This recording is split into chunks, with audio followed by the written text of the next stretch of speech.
Merci, Monsieur le maire, mes chers collègues, Madame et Monsieur les membres du Conseil parisien des Européens. D'abord, je souhaitais vous adresser mes plus sincères félicitations au nom de mon groupe pour votre grande implication, puisque ce ne sont pas moins en un an de 4 séances plénières, 69 réunions des groupes de travail et 23 événements sur des sujets divers auxquels vous avez participé. Donc bravo et merci pour cet engagement. Ce bilan, il est impressionnant et les membres de cette première promotion du CPE, si bien dénommé Robert Schuman, peuvent être réellement fiers du travail qui a été accompli. Alors j'ai un regret finalement, c'est que cette présentation intervienne au mois de décembre alors que certains rapports d'activité sont encore en cours et ce qui ne nous donne pas la vision exhaustive de l'entièreté de vos travaux, ce qui est un petit peu dommage. Alors notre groupe, bien que très souvent critique sur la surenchère de l'exécutif en termes de démocratie participative, n'a jamais douté de l'intérêt du Conseil parisien des Européens, dont il avait voté sans hésiter la mise en place en décembre dernier, tout en partageant néanmoins certains questionnements que Jean-Didier Berthaud vient de rappeler. Alors cette première année d'activité et la multitude des actions engagées, finalement, ne font que confirmer a posteriori ce soutien sans faille à votre instance. Alors mieux associer les Européens pour qu'ils se sentent pleinement parisiens, c'est évidemment une bonne chose et c'est ce à quoi concourt le CPE. Simplement, je voudrais à nouveau faire un petit reproche à la ville. La page internet consacrée au projet Include sur le site de la ville ne mentionne à aucun moment le cofinancement de la Commission européenne, qui se situe quand même à hauteur de 80%, ce qui n'est pas rien.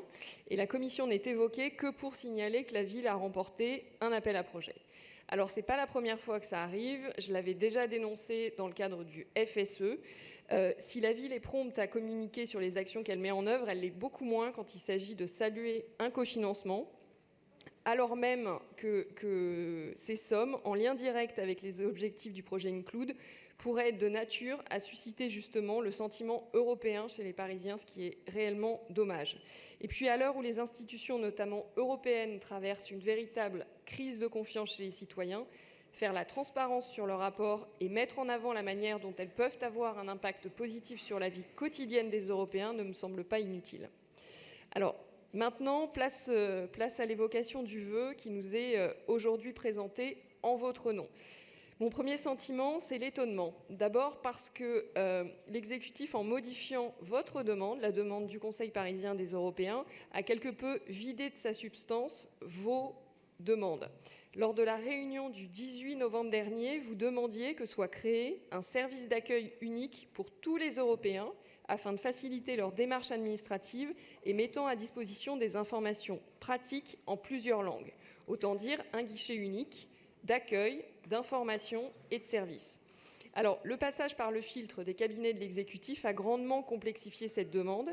Celle-ci se retrouve en effet diluée dans toute une série d'outils de démocratie participative dont l'efficacité est loin d'être démontrée compte tenu du manque de lisibilité et de l'empilement de ces différentes structures. Et votre vœu, d'ailleurs, votre vœu initial n'apparaît même pas dans le rapport, ce qui est aussi tout à fait dommage.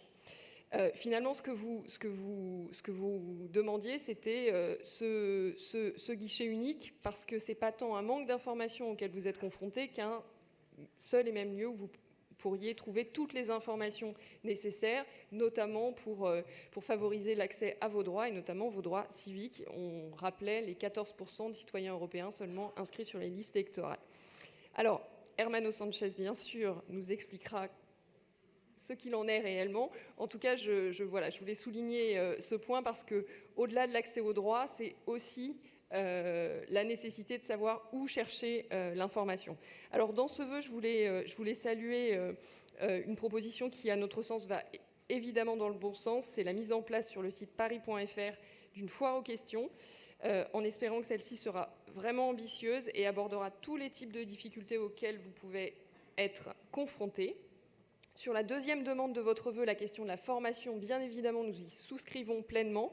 Nous aurions aimé un tout petit peu plus d'ambition, c'est-à-dire pas simplement une personne formée dans chacune des mairies, mais plutôt deux, afin qu'en permanence, il puisse y avoir un référent Europe dans chacune des mairies d'arrondissement. Et puis enfin, concernant la dernière partie du vœu, les moyens du fonctionnement du CPE, notre groupe Il faut conclure, s'il vous plaît. aimerait connaître le montant de l'engagement qui est nécessaire pour que le CPE ait réellement les moyens de son ambition. Je vous remercie.